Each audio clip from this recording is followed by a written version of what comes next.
Nabi SAW melewati fase yang kedua saat wahyu itu belum turun rutin seperti biasanya. Seperti halnya seorang yang sedang merasakan cinta dan kerinduan luar biasa, tentunya ingin selalu mendapatkan kabar, perhatian, dan juga hubungan yang rutin terjadi. Tadi kami contohkan ketika Anda mencintai seorang anak, bahkan itu anak satu-satunya, tapi kemudian sehari tidak ada kabar, 2 hari tidak ada kabar, 3 hari tidak ada berita. Tapi yang paling kemudian memekikkan adalah juga kadang-kadang memekakkan dan memberikan beban lebih berat daripada beban barbel yang diangkat, lebih berat dibandingkan daripada beban besi yang kemudian ditimpakan ke dalam pundak, adalah datangnya orang-orang terdekat yang tidak memberikan solusi. Sudah ada persoalan, tapi dia sibuk kemudian memberatkan masalah yang dimaksudkan. Bahkan hadir celaan-celaan kemudian dari lisannya, sampai mengolok-olok dan mengatakan, sekarang udah ditinggal ya, kayak orang gila aja sendirian, harap-harap sesuatu tapi nggak dapat. Sekarang sudah nggak punya teman ya. Kalau yang bicara orang luar mungkin kita bisa abaikan, karena tidak tiap hari bertemu dia. Tapi kalau yang bicara orang terdekat, bahkan hadir di samping rumah, bahkan punya status keluarga, itu yang beban paling berat dibandingkan dengan beban mengikut barbel. Itu beban paling tinggi, paling kuat dibandingkan dengan diberikannya besi ke atas pundak. Orang yang angkat barbel mungkin seketika bisa diangkat, sampai ke kaki terasa beratnya, tapi bisa dilempar, selesai. Tapi kalau ada orang terdekat kemudian mencela Anda, orang terdekat memfitnah Anda, orang terdekat mengolok-olok Anda, orang terdekat menyebarkan aib Anda yang sebetulnya bukan aib pula, itu yang kadang-kadang berat untuk diterima. Di situ kadang kita merasa sedih. Ini yang terjadi keluarganya sendiri. Ini menariknya, tiba kemudian saat situasi itu terjadi di hari yang ketiganya, tiba kemudian Allah langsung turunkan 2 surah sekaligus. Termaktub dalam mushaf urutan 93 dan 94 langsung seketika. Jadi dua-duanya disebutkan satu penjamin, yang keduanya menyebutkan solusi. Bahkan beban itu langsung diisyaratkan seperti tadi kami ungkapkan. Wadduha. Bagian pertama surah 93-nya. Wallaili idza saja. Ma wadda'aka rabbuka wa ma qala. Ketika tadi keluarganya mengatakan inna sahibaka qad qalaq. Sungguh Rabbmu sekarang, Tuhan itu yang engkau pertuhankan itu sudah meninggalkanmu. Dijawab langsung, ma wadda'aka rabbuka wa ma qala. Walal akhiratu khairul laka minal ula. Wala sawfa yu'tika rabbuka fatarda. Alam yajidka yatiman fa'awa. Wa wajadaka dhallan wa wajadaka 'ailan fa ammal yatima fala wa ammas sa'ila fala wa amma bi ni'mati rabbika. 11 ayat langsung. Apakah berhenti? Tidak. Teruskan surah yang keduanya. Langsung disebutkan tentang beban yang terasa terpikul itu. Seketika dijatuhkan bebannya oleh Allah Subhanahu wa taala. Nanti kita bahas tafsirnya. Alam nashrah laka wa wada'na alladhi wa rafa'na fa inna ma'al fa idza faraghta wa ila rabbika. Allahu akbar.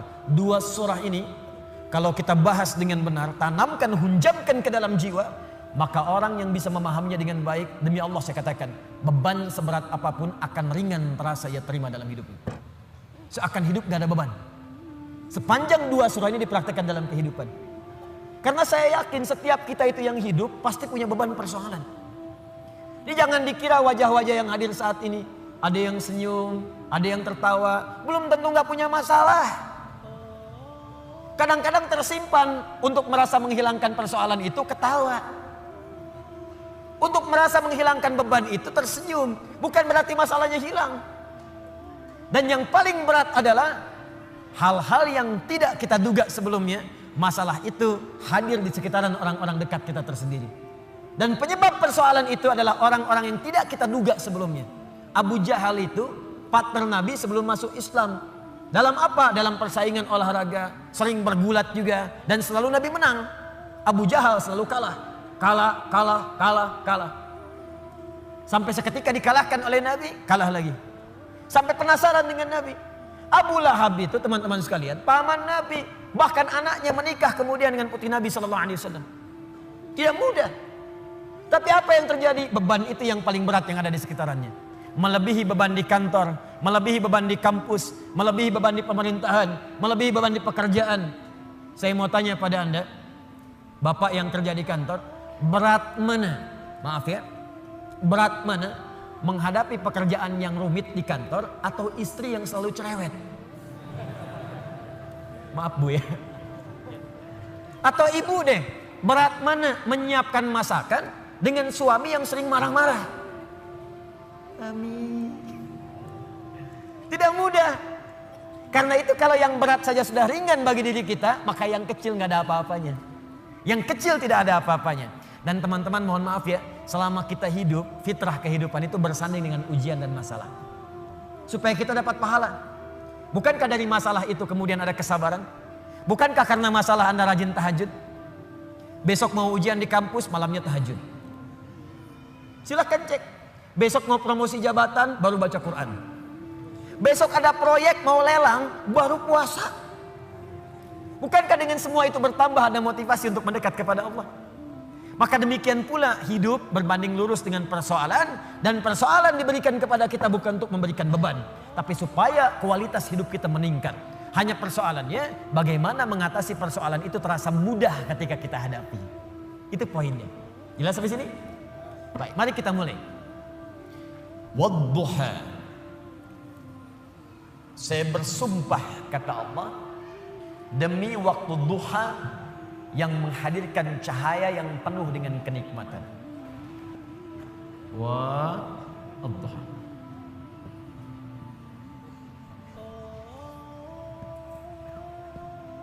Fokus.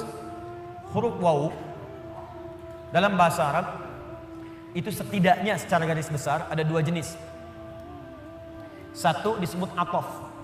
Atof itu waw yang mengikutkan pada hukum sebelumnya. Misal, buka Quran surah ke-2 Al-Baqarah ayat 127, paling kiri sebelah atas. Wa idh yarfa'u Ibrahimul qawa'ida minal bait wa Ismail. Wa Ismail. Dan pelajarilah, ingatlah, pahami ketika Nabi Ibrahim ditugaskan oleh Allah untuk meninggikan bangunan Ka'bah, ditinggikan.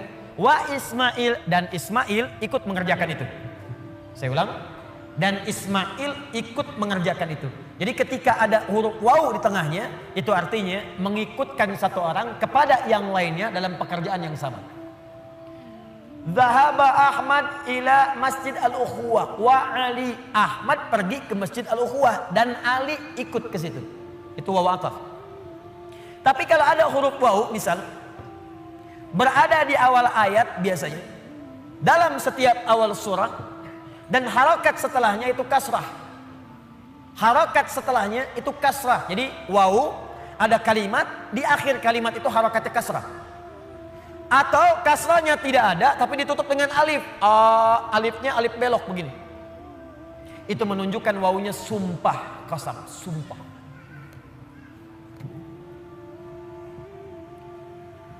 Saya ingin katakan pada Anda, kalau ada orang ragu, kemudian saya bersumpah, bukankah sumpah itu bisa membuat ia lebih yakin? Bukankah sumpah itu ditujukan untuk menepis keraguan? Lihat baik-baik, manusia saja bersumpah, Anda bisa yakin. Sekarang Allah itu nggak bersumpah pun pasti benar. Tapi kemudian dihadirkan sumpah. Kalau Allah sudah bersumpah, itu bukan sekadar ingin menyampaikan kalimat atau informasi, tapi Allah ingin memberikan komitmen dengan sungguh-sungguh dan menanamkannya ke dalam jiwa. Seakan-akan Allah ingin katakan, hei, saya bersumpah ya, saya komitmen, tanamkan pada jiwamu yang paling dalam. Wadduha, demi waktu duha yang cahayanya begitu menyejukkan, menenteramkan. Bukankah kalau waktu duha Anda keluar cahayanya enak? Ya? Nah, sumpah yang pertama ini ada yang memaknai dengan kalimat makna hakiki. Ini bersumpah dengan suasana alam yang sejuk. Tapi ada yang memaknai dengan kalimat majazi, kata kiasan. Muhammad saya bersumpah, tanamkan pada hatimu yang paling dalam, demi keadaanmu yang pernah mengalami ketenangan, seperti halnya engkau merasakan cahaya duha. Demi kondisimu yang pernah merasakan sukacita, yang pernah enak, pernah nyaman, gak ada gangguan, persis seperti engkau berjemur dalam suasana duha. Bukankah kalau Anda keluar suasana duha enak? Dalam bahasa bebasnya, saya bersumpah demi ketenangan, kenyamanan, kesejukan yang pernah engkau rasakan dalam hidupmu sampai dengan sekarang, seperti merasakan cahaya duha. Walaili idza saja. Hati-hati. Dan saya pun bersumpah demi malam apabila telah datang gelap gulita. Demi malam apabila nampak gelap sehingga tidak terasa, tidak terlihat apa yang ada di sekitarannya. Ini pun bisa diartikan bahasa kiasan. Walaili idza saja. Maaf, kalau malam gelap itu terus cahaya tidak ada, lilin tidak ada, lampu sudah tidak ada, Anda ada dalam satu ruangan, kira-kira, mohon izin ya, maaf sekali, kira-kira benda-benda sekitaran kita nampak tidak? Tidak. Kalau sudah tidak nampak, bisa nggak menjangkaunya secara cepat? Meraba kan? Meraba. Ustadz, tapi gigi saya putih, kalau saya senyum ada cahaya. Tidak. Tetap pantulannya tidak akan menghadirkan optik yang sempurna. Maka ketika Anda ingin meraba, sulit. Ada orang, maaf ya, dihadapkan pada sebuah peristiwa, berat peristiwanya, seperti orang berada di tengah malam. Memang suasananya siang, matahari ada, tapi bebannya begitu berat sampai matanya terasa gelap, kayak orang limbung, jalan limbung. Pernah punya masalah di kantor, tiba-tiba baru datang, Anda dipecat. Oh, astagfirullah. Kenapa Pak? Jangan tanya alasannya, pulang saja. Padahal suasana siang, terang benderang, mataharinya juga terik, tapi seakan-akan kita mendapatkan sesuatu yang gelap. Pulang goyang. Ibu tiba-tiba baru nyampe di pengajian, dapat WA. Aku sudah tidak mencintaimu lagi. Wah, kenapa ini? Papa, apa yang terjadi? Apa mah? Ada SMS begini. Itu bukan nomor papa, mungkin salah. Tapi kalau itu benar, gelap.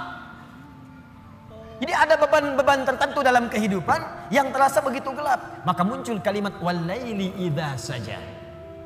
Ataupun suasana yang engkau punya beban Muhammad. Saking beratnya beban itu, seperti engkau berada di pertengahan malam yang tidak ada cahaya. Sulit berjalan, sulit meraba, sampai ada beban di pundakmu. Ma wadda'aka rabbuka wa ma qala. Tanamkan dalam jiwamu, aku bersumpah kata Allah, dan ini komitmenku kepadamu. Baik engkau dalam suasana suka seperti waktu duha, ataupun dalam suasana punya beban yang sangat berat, tanamkan, yakinkan pada jiwamu, aku tidak akan pernah meninggalkanmu untuk selamanya. Jangan dengarkan perempuan itu yang berkata, Tuhanmu telah meninggalkanmu. Inna sahibaka qad qala. Dijawab langsung oleh Allah, ma wadda'aka rabbuka wa ma qala. Enggak akan pernah Tuhanmu meninggalkanmu, apalagi kemudian menjauhimu. Ini kata para ulama, ini manhaj yang pertama. Bila seseorang dekat dengan Allah dan selalu mendekatkan diri kepada Allah untuk bertakarrub, dekat sampai merasakan kedekatan dengan Allah, maka tidak ada yang paling menyenangkan dan tidak akan pernah merasakan beban dalam hidup kecuali semuanya akan diringankan oleh Allah Subhanahu wa taala. Kecuali semuanya akan terasa ringan karena dia merasa dekat dengan Allah Subhanahu wa taala. Di bahasa singkatnya begini, kalau Anda dekat dengan Allah, baik dalam suasana senang tidak akan melalaikan. Biasa saja karena yang paling tingginya Allah. Dan kalau sedang punya musibah pun gak akan berpengaruh. Seberat apapun, sepanjang Anda merasa ada Allah, demi Allah saya katakan, semua itu akan terasa ringan. Contoh, maaf ya, Anda sedang punya masalah sekarang, berat rasanya, gak mudah dirasakan.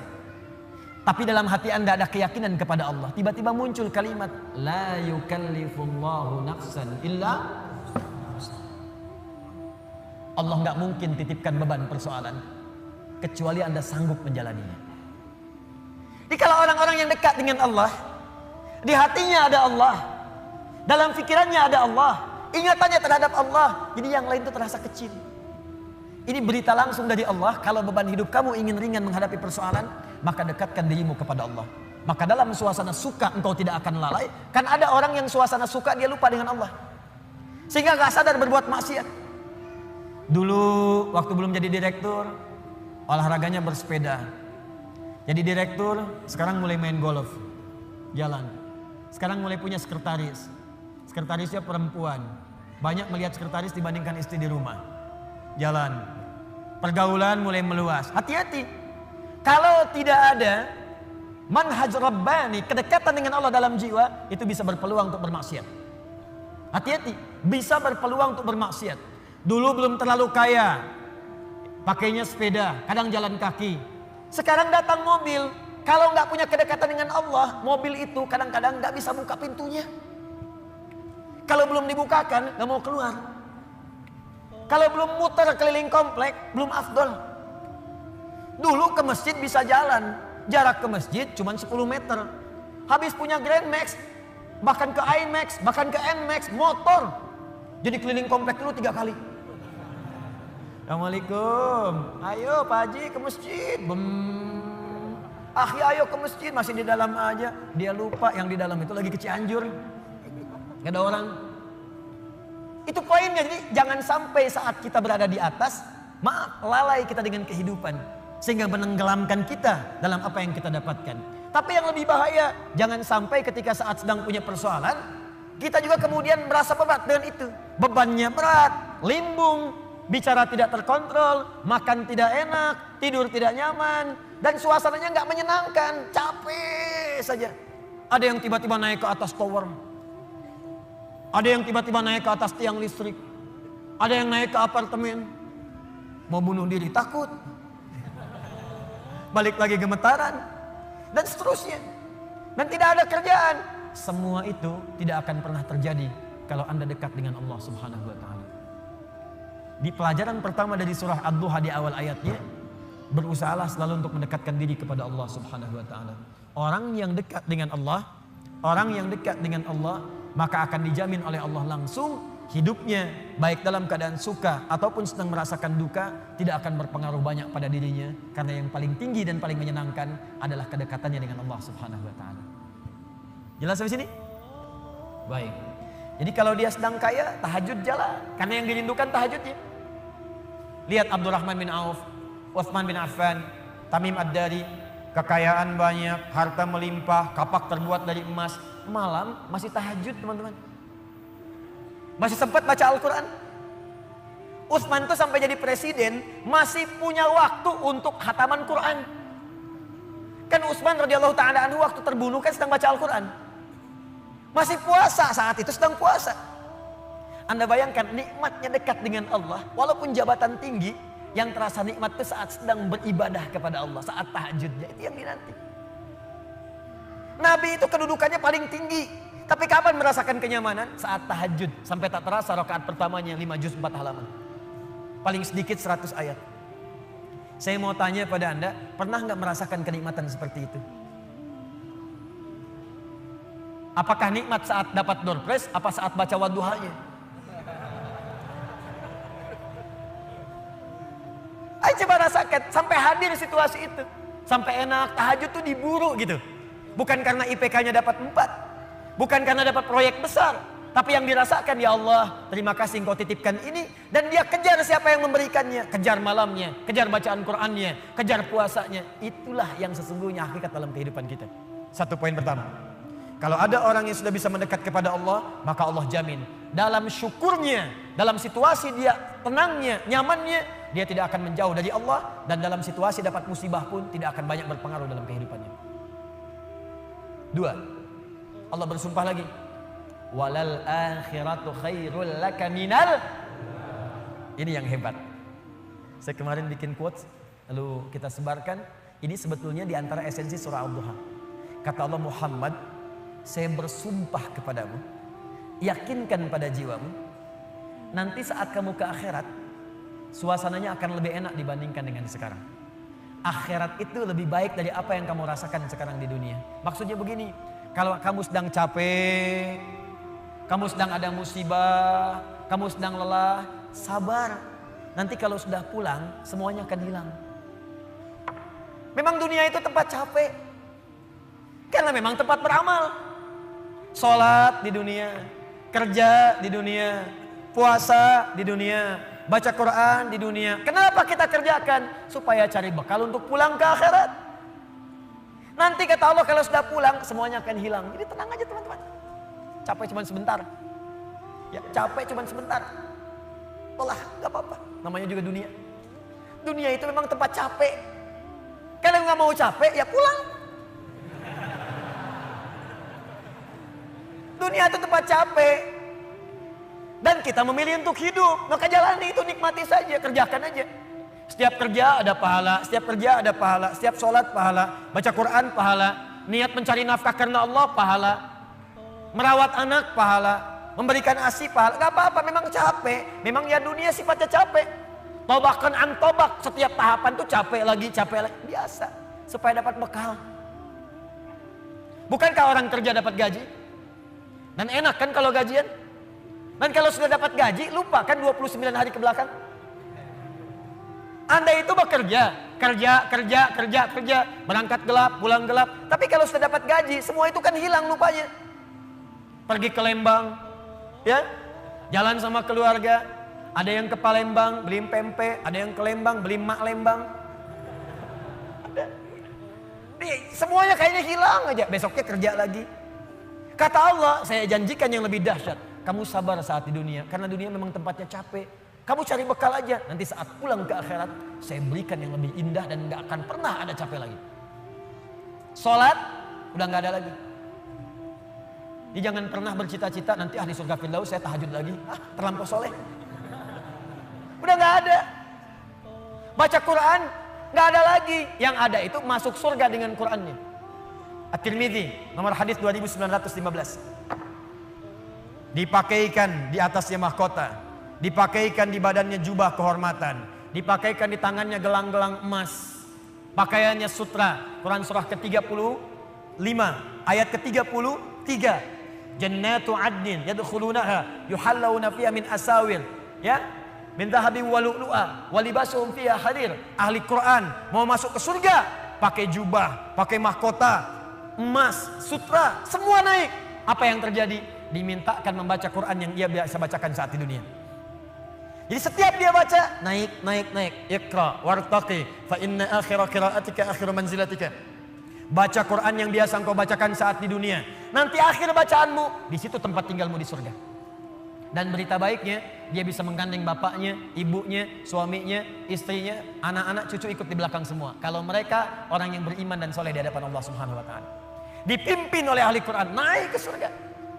Dia bacakan sampai minal jinnati wan nas, puncak surga yang paling tinggi. Begitu nyampe di situ, dikunjungi oleh semua malaikat dari 8 pintu surga.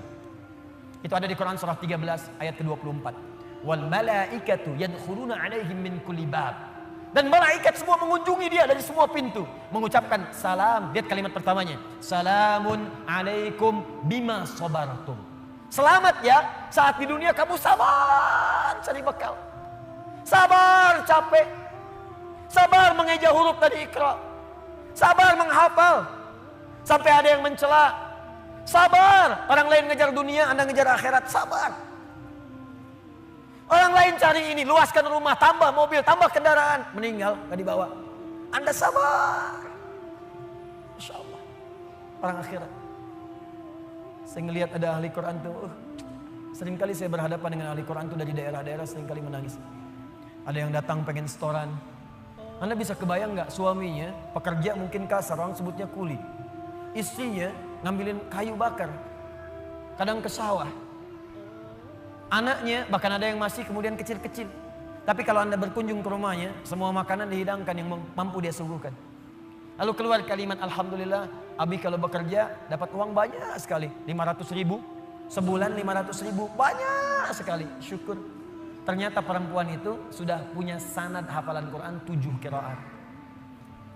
Lelakinya hafal Quran, anaknya hafidz semua. Anaknya penghafal Quran semua. Anda ada di mana? Itu perlombaan, sabar, naik sampai ke atas. Jadi kalau sekarang sedang capek, nikmati, sabar. Besok kalau meninggal, gak ada capek lagi. Dan panggilannya sudah tenang kita, karena kerja kita selesai. Mirip begini, ada berita besok gajian, tenang kan? Malam tidur enak kan? Orang yang punya bekal itu, dia sabar itu, nanti di akhir sakaratul mautnya, dia tampakkan semua hasil pekerjaannya. Sampai hatinya merasa tenang. Jadi gak terasa, tidur aja. Ya ayat Tuhan nafsul mutmainnah. Ditarik, tenang, tidur aja, selesai. Tinggal dia jumpai Allah di akhirat nanti mendapatkan hasil dari apa yang dia kerjakan. Makanya kata Allah, kalau sedang sholat, terasa capek, apa jawabannya? Sabar ya, walal akhiratu khairul laka minal ula. Nanti di akhirat gak ada tahajud lagi. Kalau sedang menghafal Quran capek, sabar ya. Nanti di akhirat gak ada menghafal lagi. Abadi sifatnya, wafat selesai hafalan itu. Kalau sedang kena musibah, sabar ya, sabar. Jalani dulu, zikir kepada Allah supaya dapat pahala. Nanti setelah meninggal gak ada masalah lagi, tenang. Nanti pulang selesai semua. Jadi kalau ini kita tanamkan dalam jiwa kita, setiap punya masalah, nanti beres kok insya Allah. Selesai kok. Memang saya jalani aja sampai waktunya saya wafat. Saya pulang, saya dapatkan semua kenikmatannya. Masya Allah. Ustadz beneran? Benar. Surganya banyak? Banyak Ustadz. Alhamdulillah. Tapi Ustadz, kalau di surga pengen ngerokok, bisa enggak? Ya kalau bisa silakan ambil apinya di neraka. Ya, nikmat, sudah selesai. Kemudian apa yang terjadi? Wala saufa yu'tika rabbuka fatarda. Ini yang paling dahsyat. Nanti di akhirat kata Allah, kalau kamu sabar saat di dunia sekarang, Bu, Pak, sabar tahajud, sabar merawat anak, sabar sekolahkan mereka ke pesantren, sabar talaki Al-Quran, sabar berjamaah ke masjid, Anda kerja di pemerintahan, kerja jadi pegawai, ada yang berdagang, ada yang bisnis, sabar. Waktunya sholat, sholat. Waktunya zakat, zakat, sabar. Nanti kata Allah, saat pulang ke akhirat, wala saufa yu'tika rabbuka fatarda. Saya akan berikan semua yang kamu inginkan sampai puas. Kaidah nikmat itu, kaidah nikmat. Semua bicara termasuk dalam Al-Quran selama hidup di dunia. Kaidah nikmat itu gak ada yang pernah puas. Saya ulang ya, nikmat itu gak ada yang pernah puas. Contoh, punya sepeda nikmat bukan? Punya motor nikmat tidak? Punya mobil nikmat tidak? Pertanyaan saya, ketika Anda dapat sepeda, apakah merasa cukup dengan sepeda? Kalau sudah dapat sepeda, pengen apa? Sudah dapat motor, pengen apa? Sudah punya mobil, pengen apa? Pesawat. Garasi nggak punya. Nerbangin nggak bisa, masih pengen. Belum menikah, pengen apa? Menikah. Sudah menikah, pengen apa? Punya anak. Sudah punya anak, pengen apa? Pengen cucu. Semua terus, jadi nggak ada puasnya. Nikmat itu terus pengen. Nanti di akhirat, kata Allah, nanti di akhirat saya akan berikan kepadamu sampai kamu puas. Sampai Anda mengatakan, ya Allah, cukup ya Allah, puas. Sekarang mah pengen terus, pengen. Nanti puas ya Allah, cukup puas. Ini semuanya nikmat. Sampai selesai semua.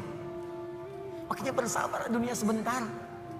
Sebentar mas, besok meninggal, selesai masalah. Mau besok meninggal? Susah. Sabar. Dan alhamdulillahnya nggak ada yang dikasih tahu kapan meninggal. Kalau diberitahu, bisa jadi kita pun nggak semangat. Sebentar lagi Anda akan meninggal. Jam 8:45 lewat kemudian 45 detik. Waduh, kajian udah bubar nggak pulang di masjid aja. Astagfirullah. Kenapa Pak? 2 menit lagi.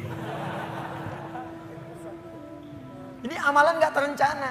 Ini karena kita nggak tahu kapan wafat, kita bisa merencanakan. Malam nanti tahajud insya Allah jam sekian. Saya mau istighfar jam sekian. Besok subuh di masjid A, zuhur di masjid B. Punya rencana. Dan ketika merencanakan, niat muncul. Dan itu niat ketika muncul, pahala dituliskan. Bukankah innamal a'malu bin niat? Innamal a'malu bin niat. Di ketika niatnya itu sampai, pahala dituliskan. Ini panitia ini nggak akan dihisab, nggak akan diberikan pahala berdasarkan mic-nya bunyi atau putus. Tapi udah ada niat nih, yang penting ada niatnya, ada pahalanya. Masalah bunyi putus perjuangan saya di sini. Jelas ya? Baik, wala saufa yu'tika rabbuka fatarda. Jadi gini maksudnya, kalau sedang capek, sedang lelah, apalagi kemudian beban itu datang dari orang-orang terdekat. teman sekantor tiba-tiba misalnya nampak mengkhianati, ada mencela, ada macam-macam, ingat Allah, maka Anda akan lapang. Ingat Allah, maka tidak akan ada beban. Dan ingat semua itu akan berakhir ketika kita wafat.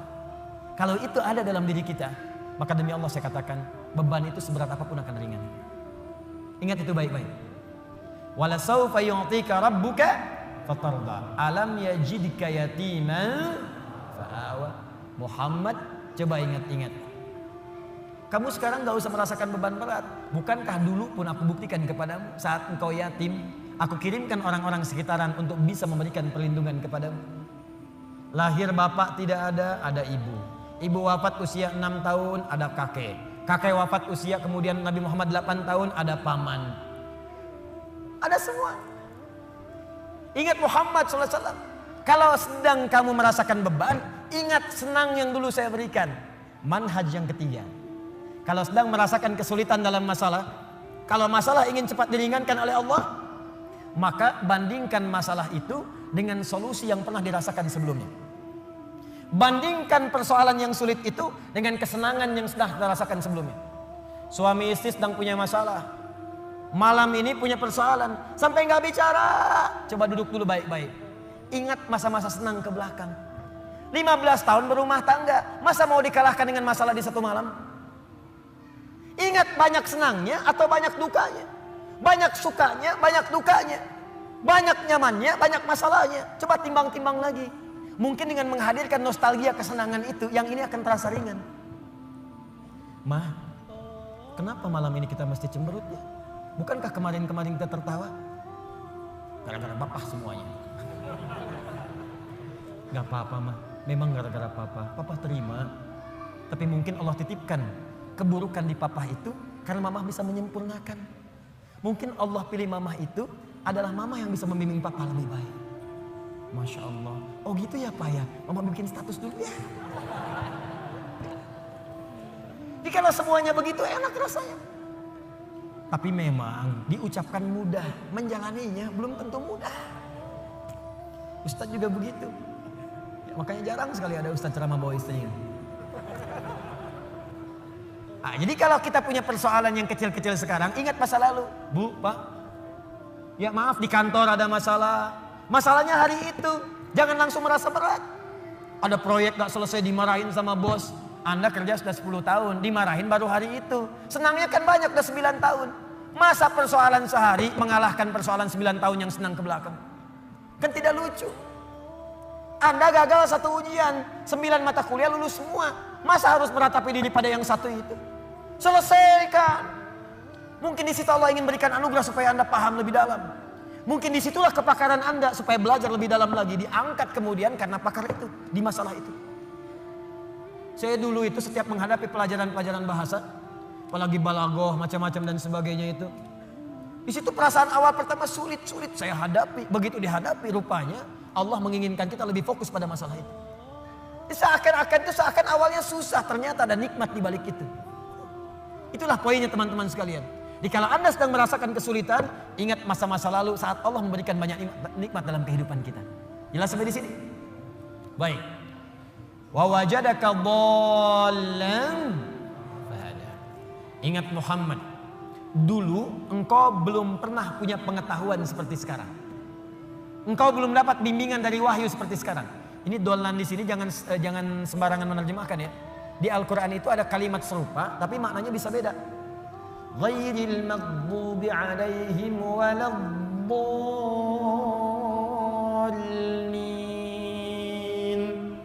Maghdub yang tercela. Maghdub yang terhina. Dhalin di situ yang tersesat, tidak mendapatkan petunjuk Allah. Tapi kalau di surah Wadduha itu jangan diartikan tersesat. Bukan tidak mendapatkan petunjuk Allah, artinya yang belum mendapatkan bimbingan wahyu dari Allah Subhanahu wa taala. Bukankah dulu belum turun wahyu kepadamu? Bukankah dulu belum turun ayat-ayat Quran kepadamu yang membuat engkau semakin tenang sekarang? Lalu setelah itu fahada, datanglah kemudian ayat-ayat itu. Hada itu kata kerja, kata bendanya hudan. Al-Quran disebut dalam Al-Quran dengan nama hudan. Dzalikal kitabu la raiba fi hudan syahrul ramadan alladzi unzila fihi al-Quran hudan linnas. Hudan. Wajadaka dhallan fahada. Muhammad, dulu kamu belum punya pengetahuan, sekarang dapat ilmu. Dulu kamu belum dapat bimbingan wahyu, sekarang dapat wahyu. Maksudnya apa? Ingat-ingat Muhammad. Sekarang saat kamu dapat beban seperti ini, jangan cepat banyak menyesali, karena banyak nikmat Allah yang lain yang bisa kamu hadirkan. Nikmat pengetahuan, nikmat kesehatan, nikmat mendapatkan bimbingan. Nah ini pun Bu, Pak, penting untuk disadari. Kalau sedang merasakan sulit di satu nikmat, maka ingat nikmat-nikmat yang lainnya. Misal, maaf ya, Ustadz saya diponis oleh dokter, jantung saya sakit Ustadz. Jantung kan sakit, tapi kan otak masih sehat, telinga masih sehat, lisan masih sehat, mata masih sehat. Salahnya manusia kadang-kadang mengaitkan penyakit dengan kematian. Teori wafat itu nggak butuh penyakit. Wafat itu kalau ajal tiba langsung wafat, nggak ada penyakit pun wafat. Banyak orang sehat wafat, banyak orang sakit bahkan sampai koma belum nyampe titik. Banyak orang sakit di rumah sakit, tapi yang meninggal bisa yang sehat duluan. Karena kaidah untuk wafat itu bukan penyakit, ajal tiba. La yastakhiruna sa'ata wa la yastaqdimun. Quran surah 7 ayat 34. Ini kesalahan manusia itu kadang begitu. Divonis cancer, stadium 4. Waktunya tinggal sebulan lagi, gak akan nyampe kalau belum nyampe. Gak akan wafat kalau belum wafat. Nih saya kasih kisah nyata ya, ini nyata betulan. Ada orang divonis sudah berat nih, penyakitnya dalam, sampai dokternya mengatakan ini gak akan tahan daripada 2 pekan secara medis. Orang ini mau berangkat haji, udah muntah-muntah, udah macam-macam, dia paksakan berangkat. Sampai dia bawa bekal, gak apa-apa lah. Ini pakaian ihram saya, ini kisah nyata, sekalian jadi kafan saya. Berangkat ke sana, bahkan keluarga sudah melepas dengan segalanya, kalau wafat nanti di tanah suci. Apa yang terjadi? Sampai di sana berangkat haji, tawaf muntah darah. Berangkat lagi. Tawaf pertama kan umrah tuh, tawaf kudum, selesai. Sampai kemudian masuk wukuf di Arafah, sudah sepekan. Berjalan lagi. Lontar jumrah, naik sampai puncaknya pun teman-teman. Dalam hal mabit saja di Muna, orang bisa ngambil nafar awal. Kalau sakit nafar awal, bahkan ada yang ditanduk selesai pulang. Ini tidak, sampai diselesaikan nafar akhir 3 hari. Tanpa sadar sudah lewat 2 pekan di Mekah. Masih sehat. 3 pekan makin merasa enak. Pulang ke tanah air, lebih daripada 25 hari pulang. Apa yang terjadi? Dicek lagi di dokter, ternyata penyakitnya hilang. Haji pulang penyakit hilang. Tiba-tiba bisa jogging, lari lagi di alun-alun, lari. Yang paling menyedihkan dan yang paling menggelikan, dokter yang memvonis Anda tinggal 2 pekan meninggal duluan. Dokter yang memvonis paling 2 pekan Pak, dianya meninggal duluan. Anda bisa bayangkan. Hati-hati Mas. Saya mah masih muda. Itu tuh yang banyak ubanan, udah bau tanah. Situ bau tanah, sini bau kuburan. Jadi kita nggak bisa menugak harap-harap meninggal di tanah suci, bisa kembali di tanah kusir. Harap-harap wafat di tanah kusir, wafat di tanah abang. Jadi bisa dimanapun, nggak bisa kita pilih. Karena itu kita diajarkan oleh Allah Subhanahu Wa Taala, hati-hati. Kalau kita mendapatkan merasa kurang di satu nikmat, maka segera evaluasi diri. Barangkali nikmat yang lain lebih banyak yang pernah kita dapatkan. Apakah kita hanya akan jauh dari Allah hanya karena satu yang kita rasakan itu? Sementara Allah berikan banyak kepada kita.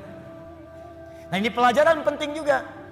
Awas, awas. Karena ini nanti terkait nanti dengan hal-hal penting. Ada yatim, ada yang lain, ada peminta, ada yang lainnya. Perhatikan baik-baik. Fokus baik-baik. Jangan sampai hubungan Anda pun dengan orang. Karena ayat ini punya hablum minan nas, hablum minallah. Hablum minallah vertikal, hablum minan nas horizontal. Jangan sampai Anda punya hubungan dengan orang sudah bertahun-tahun baik, putus hanya karena satu persoalan yang terjadi di satu hari. Sering terjadi begitu. Anda nggak sadar, bertahun-tahun berteman, bertahun-tahun berkolega, bertahun-tahun bertetangga, di pemerintahan, di jabatan, di harta benda, di macam-macam. Cuman gara-gara satu persoalan lupa dengan kebaikan yang pernah terjadi di masa-masa lalu. Kalau itu terjadi dalam hidup Anda, maka Anda sedang dikuasai oleh setan. Anda sedang jauh dari Allah. Karena ayatnya mengatakan orang yang dekat dengan Allah tidak akan dipengaruhi oleh persoalan-persoalan yang tiba seketika, dan dia tidak akan melupakan kebaikan-kebaikan yang pernah terjadi di masa lalu. Lawan dari Allah itu tagut. Tagut terbesar itu setan. Allahu waliyyul ladzina amanu yukhrijuhum minadh dhulumati ilan nur wal ladzina kafaru awliya'uhumut taghut. Tagut terbesar setan. Jelas sampai sini? Awas, hati-hati, kasusnya banyak terjadi. Banyak terjadi di pemerintahan karena masalah persaingan. Sudah lama tiba-tiba sehari nggak sahabatan lagi. Di perdagangan karena masalah proyek satu, padahal sahabatan karena proyek satu, tiba-tiba jadi musuh yang sangat dalam. Bertetangga sudah puluhan tahun gara-gara pohon mangga, buahnya di si A, ya maaf, pohonnya di si B, buahnya ke si A, jatuhnya ke si A melulu, ribut, nggak selesai. Ada kejadian begitu? Banyak. Kalau Anda dekat dengan Allah, Anda akan lapang. Mau mangga silahkan Pak, kalau bisa ambil dengan pohon-pohonnya dari sini. Jelas ya? Baik, kalau sudah seperti itu, maka syukuri semua nikmat tadi. Fa ammal yatima fala taqhar. Muhammad SAW, dulu kamu pernah yatim, kamu dirawat, maka sekarang syukuri nikmat dengan merawat anak yatim. Nah, ini maksudnya, maaf sekali lagi, tolong hadirkan syukur sesuai dengan nikmat yang telah Allah berikan kepada kita. Contoh, Allah berikan nikmat harta, maka keluarkan syukur itu dalam bentuk harta juga. Rajin bersedekah, rajin berinfak. Ya, Allah berikan nikmat Al-Quran, maka berikan bentuk syukur dengan bentuk Al-Quran juga. Ke masjid imami, ajari murid-murid Quran, buka majlis ta'lim tentang Quran, itu bentuk syukurnya. Di ketika Nabi pernah yatim, dirawat oleh orang lain, kemudian kata Allah, wujudkan bentuk syukurmu dengan merawat anak yatim juga. Fa ammal yatima fala taqhar. Maka jika ada anak yatim, sayangi, sayangi, sayangi, sayangi. Wa ammas sa'ila fala tanhar. Kalau ada orang nanya, kamu kan Muhammad saya berikan ilmu, berikan Al-Quran, berikan wahyu, maka bentuk syukurnya setiap ada orang bertanya tentang ilmu, tentang wahyu, berikan kepadanya. Berikan. Jangan tutupi. Sesuai dengan kadar kelapangannya. Maka itulah prinsipnya, kalau kita ingin bersyukur dan ditambah nikmatnya oleh Allah, setiap diberikan nikmat maka cepat syukuri nikmat itu sesuai dengan fungsinya. Kalau harta, sedekah. Kalau ilmu, ajarkan. Kalau Quran, tampilkan. Demikian seterusnya. Kalau Anda hidupnya begitu, ringan kita. Terima kasih, terima kasih, terima kasih. Jadilah terima kasih. Enak. Dan gak akan ada beban. Ini saya bingung deh. Kadang-kadang cuma karena rebutan mobil, rebutan motor berkelahi, dua-duanya meninggal. Motornya nggak ada yang dapat. Cuman karena rebutan minum, berkelahi, rebutan lahan. Kemarin ada orang rebutan lahan sampai berkelahi, bacok-bacokan. Ada yang pakai golok sampai meninggal, sekian wafat, sekian luka. Aduh, ketika meninggal dapat apa? Tanahnya nggak dapat, lahannya nggak dapat. Apa yang didapatkan meninggal? Yang dibunuh meninggal, yang membunuh meninggal, dua-duanya wafat. Cuman statusnya beda di hadapan Allah. Karena itu jangan berlomba dengan urusan dunia, capek. Nggak elit, nggak keren. Wafatnya nggak dapat apa-apa. Setelah itu baru kan bicara kepada diri Anda. Nah, ini bagian terakhir. Wa amma bi ni'mati rabbika. Bagian terakhir, dan kalau Anda mendapatkan nikmat dari Allah Subhanahu wa taala, untuk menguatkan dan mensyukuri nikmat itu, boleh Anda kemudian membincangkan nikmat itu. Kalimat Qur'annya fahadits, bukan fa'akhbir. Kalau fa'akhbir, sampaikan pada orang. Bikin pamflet dari Sabang sampai Merauke. Alhamdulillah Allah berikan kepada saya nikmat rumah yang luas, pasang. Bikin status di Facebook, bikin di Instagram. Mobil baru, foto, ceklik. Alhamdulillah, nikmat Allah saya mendapatkan Lamborghini. Itu Maria pamer. Alhamdulillah dapat misalnya kalung baru. Alhamdulillah berlian baru. Foto ceklik. Berlian harga 8 miliar. Pajang. Bukan. Fahadits itu punya dua arti. Satu, membincangkan ke dalam jiwa secara langsung. Diajak bicara diri kita. Ya, diajak bicara. Misal, pernah kan satu waktu kita merenung? Ya kan? Lalu kita katakan pada diri kita, alhamdulillah nih dapat ini, itulah fahadits. Jadi untuk mendekatkan diri kita dengan Allah, misal bisa konsisten tahajud malam, tahajud. Ajak bicara diri kita. Alhamdulillah, Allah telah memberikan nikmat tahajud. Besok harus tambah lagi, jangan sampai telat. Alhamdulillah Allah memberikan nikmat Quran. Kamu jaga ya, kita jaga ya Allah. Mudah-mudahan masuk ke surga. Itu untuk menguatkan diri kita. Jadi kalau terbiasa dengan satu nikmat ibadahkah, nikmat hartakah, nikmat ketenangankah, untuk menguatkan nikmat itu hadir dalam jiwa kita, ajak bicara diri kita. Supaya nikmat itu melekat kuat dalam diri kita dan terjaga sampai menghadap kepada Allah Subhanahu wa taala. Yang kedua, hadis itu bisa berarti berbagi sesuai dengan porsinya. Misal, seorang guru ingin motivasi muridnya yang khusus. Datang dia murid-murid khusus. Boleh berbagi pada muridnya. Alhamdulillah, anak-anakku sekalian, murid-muridku, Allah titipkan kepada saya hafalan Quran 30 juz. Yang dihafalkan dalam 6 hari misal. Allah berikan kepada saya sekarang titipan fiqh. Allah berikan titipan saya kepada saya misalnya titipan hadis. Itu tidak ditempuh dengan biasa-biasa. Mesti rajin tahajud, mesti rajin baca Al-Quran, mesti rajin sedekah, mesti ijtihad untuk belajar. Itu boleh, sah. Kalau ingin bisa disampaikan pada kalangan umum dan dikhawatirkan terlibat riya di situ, tidak sanggup dia menerimanya, maka sampaikan dalam bentuk yang umum. Alhamdulillah Bapak Ibu sekalian, kita sudah mendapatkan nikmat dari Allah seperti Allah juga berikan nikmat kepada saya. Seperti mungkin Bapak Ibu lihat, alhamdulillah. Bapak Ibu juga punya nikmat dari Allah, alhamdulillah. Seperti halnya Allah berikan kepada saya juga kepada Bapak Ibu sekalian. Itu fahadits namanya. Disesuai dengan konteksnya, sesuai dengan keadaan orang yang diajak bicara. Di fahadits itu bukan kemudian mengupload nikmat di Facebook, mengupload harta benda di Instagram, lalu Anda tuliskan di situ rumah baru, wa amma bi ni'mati rabbika fahadits. Bukan begitu maknanya. Pulang dari haji boleh.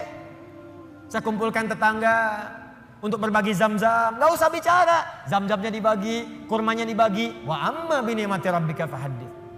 Mau berangkat boleh, minta doa, ya, datang misalnya, bagikan makanan misalnya sedekah, setelah itu minta doanya, boleh silakan. Jadi pesan bagi mereka, kalau dia sekarang haji, besok lusa saya haji. Yang tidak boleh itu riya, yang tidak boleh itu sombong. Terima kasih Bapak Ibu sekalian. Di komplek ini telah datang sudi memenuhi undangan kami. Tolong didoakan insya Allah besok kami berangkat kloter pertama untuk menunaikan ibadah haji. Mohon didoakan lancar ya Bapak Ibu sekalian. Kami banyak dosa, kami minta maaf. Ini haji pertama kami. Mungkin juga yang pertama di komplek ini ya. Ya Pak RT belum haji, ya Pak RW belum haji, ya. Juga tetangga sekalian belum haji. Nanti di sana kami doakan insya Allah supaya cepat berhaji seperti kami sekarang. Habis pahala. Nyampe depan Ka'bah foto ceklik, kirimkan ke grup komplek. Hari pertama sholatnya dekat Ka'bah. Habis. Itu bukan fa'amma bi ni'mati rabbika fahadits. Jelas ya? Nah, kalau sudah begitu, maka lapang hati kita. Lapang. Dekat dengan Allah, ada beban hilang. Kekayaan datang tidak silau. Berbagi nyaman, enak gitu. Nikmat dibincangkan pun tenang. Kalau sudah tenang hati lapang, dalam bahasa Arab, sesuatu yang lapang, sesuatu yang tenang itu disebut dengan syarah namanya. Kalau kelapangannya terasa dalam disebut dengan insyirah namanya. Maka setelah Ad-Duha diturunkan, hati Nabi merasa lapang, tenang. Karena ada berita. Bukankah Anda cari-cari berita dari anak, tiba-tiba hari ketiga nelpon, Assalamualaikum ayah, abi, Assalamualaikum umi. Bukankah hati menjadi lebih lapang? Insyirah, syarah. Maka turunlah kemudian surah yang selanjutnya. Alam nashrah. Bukankah aku sudah lapangkan keadaan hatimu? Ini isyarat. Jadi kalau kita dekat dengan Allah, tersambung dengan Allah, online koneksinya bagus, sinyalnya bagus, ibadahnya bagus, tenang, hati pun akan lapang. Maka semua persoalan itu bukan beban, tapi semua yang dibuat oleh Allah untuk membuat hati kita lebih lapang. Wa wada'na anka wizrak alladzi anqadha dhahrak. Dan Allah sudah hilangkan beban yang ada di pundakmu itu. Yang tadinya cacian, makian, ada fitnah, ada macam-macam. Bahkan dari orang terdekat. Karena dekat dengan Allah dibuang oleh Allah. Seperti barbel yang ada di pundak tiba-tiba dilemparkan seketika. Bukankah atlet angkat berat itu? Begitu besinya diangkat, Langsung mulutnya kelihatan berubah, wajahnya berubah, naik ke atas. Tapi bagaimana ketika itu sudah dilemparkan, diangkat, lempar, pung, tenang. Alladzi anqadha dhahrak, buang, lempar. Jadi kalau orang dekat dengan Allah, begitu ingat Allah, semua beban yang besar pun seakan-akan dibuang, habis. Setelah itu apa yang terjadi? Ketika Anda bisa bersabar, lebih dekat dengan Allah lagi, lebih dekat dengan Allah lagi, maka yang terjadi, Allah bukan tenggelamkan Anda, tapi Anda akan diangkat di hadapan Allah Subhanahu wa taala. Wa rafa'na laka dzikra. Disebut nama Anda di langit. Si fulan, abdi, hambaku. Si fulan, lihat hambaku, hambaku. Diuji dengan musibah seberat apapun, dia tenang saja. Dia dicaci tidak membalas. Dia dihina, dia bersabar. Bahkan orang terdekatnya mengkhianati, dia sabar. Diangkat derajatnya oleh Allah. Dan satu kali diputar oleh Allah. Ja'al haqqu wa zahaqal batil, innal batila kana zahuqa. Satu hari kemudian terbukalah kemudian yang nyata itu, maka yang buruknya hilang, yang baiknya muncul. Bukankah Yusuf alaihissalam pernah difitnah? Bukankah Yusuf alaihissalam pernah masuk penjara? Bukankah Yusuf alaihissalam pernah masuk ke dalam sumur? Bukankah beliau kemudian pernah disiksa? Bukankah beliau pernah dihujat? Tapi apa yang terjadi? Ketika beliau naik jadi menteri, membebaskan Mesir dari kelaparan, datang kemudian punya jabatan, apa yang terjadi? Ditukar semuanya menjadi baik. Wa rafa'na laka dzikrak, diangkat oleh Allah, dan semua masa-masa suram itu hilang seketika. Sekarang saya tanya pada Anda, tidak pernah ada menyebutkan Nabi Muhammad SAW, bukankah yang terbayang kebaikannya saja? Bukankah yang terbayang ketakwaannya saja? Bukankah yang terbayang kemuliaannya saja? Semua beban ketika sedang sholat ditaruh kotoran di atasnya. Ketika beliau berdakwah dilempari di Taif dengan batu. Ketika kemudian beliau sedang tidur akan diusir, dikepung oleh 100 pemuda. Semua siksaan, semua tantangan. Tapi apa yang terjadi? Ketika hijrah, semua lapang, balik ke Mekah, wa rafa'na laka dzikrak, diangkat semuanya. Tidak ada yang menyebutkan Muhammad kecuali semua kebaikan. Dan orang-orang sekitarnya kembali menjadi baik. Bagian terakhirnya, kalau Anda ingin mendapatkan ini semua, tidak mudah kata Allah. Bagaimana cara mendekat kepada Allah yang pertama? Maka rumus yang pertamanya, sebelum Anda lakukan dengan pendekatan ibadah kepada Allah, maka Allah berikan rumus cepat. Perhatikan rumus cepatnya. Perhatikan rumus cepatnya. Kalau sedang punya masalah besar, dan masalah itu ingin cepat dibuang dari benak Anda, tidak membebani pikiran Anda, maka keluarkan rumus di dalam kehidupan. Lihat kalimatnya. Inna ma'al, lihat. Alladzi anqadha dhahrak wa rafa'na laka dzikrak. Fa inna ma'al usri yusra. Kalau Anda sedang punya masalah, kata Allah, langsung tanamkan pada jiwa Anda. Kalau perlu berkali-kali, yakinkan pada jiwa Anda, setiap ada masalah pasti ada solusi. Itu cara mengemas kalimatnya. Setiap ada persoalan pasti ada solusinya. Bahasa gampangnya begini, kalau punya masalah langsung hadirkan di benak kita, pasti ada solusinya. Pasti selesai. Nah, orang begitu itu lebih ringan dibandingkan bikin status. Engkau tidak seperti yang aku kira. Rupanya engkau mengkhianatiku di belakangku. Terus nungguin status, disebarin ke orang, capek. Ping, dibaca. Kunaon, cek. Itu biasa, abi mas sabar. Capek. Buat apa? Yakinkan Allah tidak akan menguji saya kecuali saya sanggup. La yukallifullahu nafsan illa wus'aha. Yang kedua apa? Inna ma'al usri yusra. Ini pasti selesai. Nih catat kalimat saya. Catat baik-baik. Dalam bahasa Arab, usrun itu kesulitan yang paling pekat, sangat sulit. Kalau kesulitan relatif namanya su'bun, su'ubah. Bagi si fulan sulit, bagi yang lain mudah. Su'bun. Tapi Allah tidak pernah mengatakan begini, inna ma'as su'ubati yusra, enggak pernah. Kalau su'bun, si fulan gampang, yang lain susah. Maaf. Bawa mobil, susah atau gampang? Susah, bawa mobil, bawa. Kalau nyetir mobil bisa, bawa mobil. Bawa. Susah. Gak ada yang bisa, sulit, berat bebannya. Itu disebut usrun namanya. Ain sinra. Usra. Al-usra. Asara. ya'sru 'usran.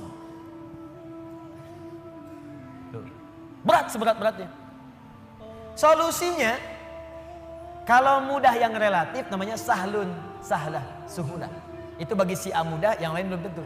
Tapi kalau semua mudah, semudah-mudahnya. Seperti minum air, seperti ngangkat sedotan, seperti ngambil tisu. Jangankan orang 50 tahun, anak 5 tahun bisa ngambil. Itu yusrun namanya. Yusrun. Mudah. Orang yang namanya yusrun artinya orang yang mudah. Yang ringan, yang gampang. Yusrun. Semudah-mudahnya seperti mengangkat tisu. Kata Allah, lihat sini. Kalau Anda sedang punya masalah seberat apapun usrun, kalau masalah itu ingin diringankan oleh Allah, walaupun solusinya belum datang, maka tanamkan pada hati Anda, ini pasti selesai. Mudah. Seperti ngangkat tisu. Gak ada yang susah bagi Allah. Orang yang dekat dengan Allah, dia tahu semua solusi ada pada Allah. Punya masalah dengan harta, Allah yang maha kaya. Masalah dengan ujian, Allah yang maha mengetahui. Allah yang punya ilmu. Masalah di rumah tangga, Allah yang punya solusi. Semua Allah punya. Apa yang tidak punya bagi Allah? Makanya orang yang dekat dengan Allah, begitu ada persoalan, ingat Allah. Masalah pasti selesai. Kayak ngangkat tisu, bagi Allah gampang. Jadi kalau sedang punya persoalan, Bu, di rumah tangga, gak usah banyak mengeluh. Ya, walaupun belum datang solusi, sampaikan pada jiwa kita. Insya Allah selesai. Saya yakin itu. Kapan? Terserah Allah. Yang penting saya ikhtiar. Setelah itu ini indah. Fa'idha faraghta fansab. Setelah itu move on. Itu bahasa kitanya. Faraghta fansab, move on. Kalau kita udah selesaikan yang ini, siapkan lagi rencana berikutnya. Jangan mati sampai di situ. Jangan berhenti sampai di situ. Apa gara-gara tidak lulus satu mata kuliah Anda ingin keluar dari kampusnya? Apa yang Anda kerjakan? Anda itu lulus 4 mata kuliah, gagal 1. Apa kemudian tiba-tiba ingin meninggalkan kampusnya? Tapi saya kecewa dengan dosennya. Sebetulnya saya lulus, dikasih nilainya malah D. Gara-gara dosen gak suka dengan saya. Buktikan dengan ilmu Anda. Gampang, move on. Kerjakan, sudah yang sudah berlalu, sudah. Sekarang saya hadapi. Hadapi dengan benar. Gak usah berhenti di situ. Di pekerjaan Anda dicela. Gak benar kamu begini. Buktikan, sekarang saya selesaikan. Fa'idha faraghta fansab. Kalau udah selesai yang ini, siapkan yang berikutnya. Setelah itu wa ila rabbika farghab. Jangan lupakan hubungan dengan Allah supaya diringankan apa yang Anda sedang kerjakan itu. Itu rumusnya. Ini memang mudah dibincangkan dan tidak mudah dipraktekkan. Tapi kalau kita jadikan manhaj sebagai acuan, insya Allah akan berpengaruh pada kehidupan. Gak percaya silahkan Anda praktekkan. Keluarkan rumusnya sebagai kesimpulan. Pertama, kalau sedang punya persoalan, yakin Allah akan menolong kita. Yang kedua, ingat baik-baik. Setiap ada persoalan, selalu ada solusinya. Yang ketiga, selalu lapangkan hati kita dalam menerima cobaan apapun.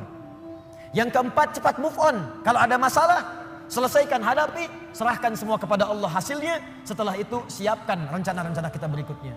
Kalau hidup kita begini, kita akan teratur dan tidak akan disibukkan oleh celaan dan tantangan yang hadir dari sekitaran kita. Antum jalan aja. Paham? Ini tuh seperti sederhana, dibaca tiap waktu.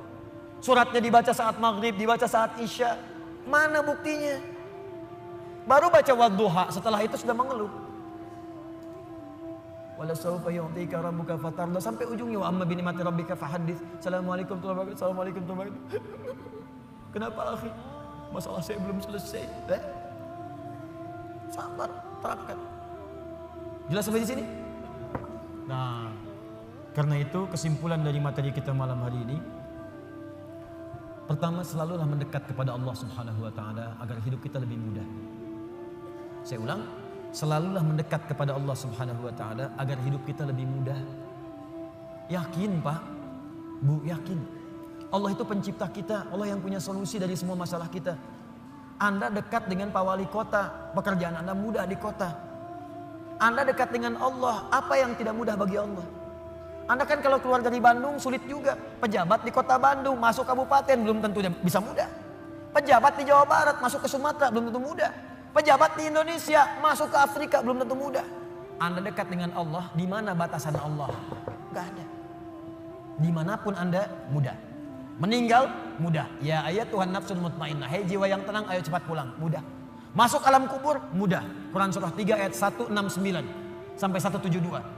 Ya. Wala tahsabanna alladziina qutilu fi sabilillahi amwata bal ahya'un 'inda rabbihim yurzaqun. Mudah. Kembali ke Allah hari kiamat mudah. Yauma yub'atsu hayya. Quran surah ke-19 ayat 15. Masuk surga mudah. Mudah. Salamun alaikum bima sabartum. Tinggal masuk. Dekat dengan Allah dimanapun akan terasa mudah.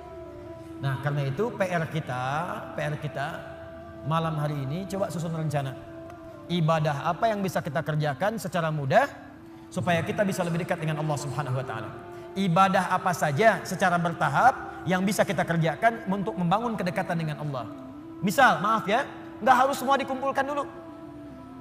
Keluarkan satu-satu. Anda mau mulai dari sholat dulu. Keluarkan semua bentuk sholat. Sholat sunnahnya, rawatibnya, sholat duhanya, syuruknya. Nanti besok satu-satu mulai kerjakan.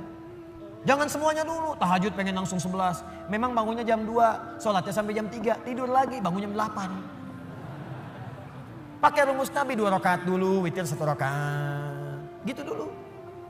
Nanti latihan lagi besoknya, latihan puasa. Jangan langsung ke puncaknya dulu. Saya pengen langsung jadi hamba yang paling beriman. Puasa Daud. Masya Allah. Senin puasa, Selasa tidak. Rabu puasa, Kamis tidak. Jumat, Sabtu, Ahad, Senin, Selasa. Enggak lagi setelahnya. Banyak tidaknya dibandingkan puasanya. Senin dulu. Mulai selama sebulan. Sudah enak tambah Kamis. Mulai sebulan lagi. Sudah enak tambah Ayyamul Bid. Mulai di bulan itu. Sudah enak puasa Daud. Oh gitu Ustadz ya. 5 waktu dulu ya Ustadz ya. Tambah rawatib. Kalau sudah enak sholat Daud ya Ustadz ya. Apa itu sholat Daud? Subuh sholat, duhur tidak. Asar sholat, maghrib tidak. Tidak. Paham ya? Nah coba latih. Nanti kalau sudah enak semuanya itu akan terasa sendiri. Rasa nikmat. Dunia itu. Saya kadang-kadang suka ketawa sendiri. Lihat orang rebutan jabatan, rebutan mobil, rebutan kendaraan, rebutan kamera, rebutan. Saya suka ketawa sendiri, ngapain? Ntar pulang meninggal juga. Hafat. Pulang bahkan dengan rebutan sendal. Ngapain? Ya ingat ya, saya tekankan nih. Anda mau keluar, kalau mau pikir-pikir ngambil sendal orang, ingat wafat. Wafat. Samping masjid pakai sendal orang, wafat. Ingat tuh. Gak jadi Anda. Gak jadi.